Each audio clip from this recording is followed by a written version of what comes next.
வணக்கம் பிரவீன். அதாவது பார்த்தீங்கன்னாக்க நீலகிரி மாவட்டம் கோத்தகிரி அருகே உள்ள கோடநாடு எஸ்டேட் பங்களாவில் கடந்த 2017ஆம் ஆண்டு காவலாளி ஓம்போதூர் கொலை மற்றும் கொள்ளை சம்பவம் அரங்கேறியது. இச்சம்பவம் தொடர்பாக மறைந்த முன்னாள் முதலமைச்சர் ஜெயலலிதாவின் கார் ஓட்டுநர் விபத்தில் இறந்தார்.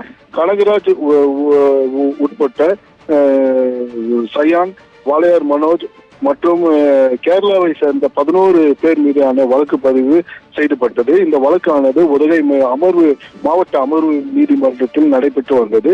இந்த வழக்கானது பார்த்தோம்னாக்க கடந்த மாதம் 23ஆம் தேதி வழக்கு விசாரணை வந்தபோது அப்பொழுது அந்த இதற்கு முன்பு நடைபெற்ற விசாரணை எதிர்த்தரப்பு வழக்கறிஞர் மூலம் சம்பவம் நடைபெற்ற இடத்தில் பல்வேறு மாற்றங்கள் செய்யப்பட்டுள்ளதாகவும் கூறப்பட்டுள்ளது. எனவே பார்த்தோம்னா தற்போது இந்த பகுதியில் 17 ஆய்வுக்குழு இந்த கோடநாடு பங்களாவில் தற்போது ஆய்வு மேற்கொண்டு வருகின்றனர்.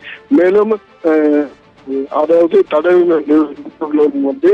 ஆய்வில் தற்போது ஈடுபட்டு வருகின்றனர். இந்த ஆய்வில் அந்த கொலை எவ்வாறு நடைபெற்றது, இதற்கு யார் சம்பந்தப்பட்டுள்ளது என்று தற்போது நடைபெற்றது.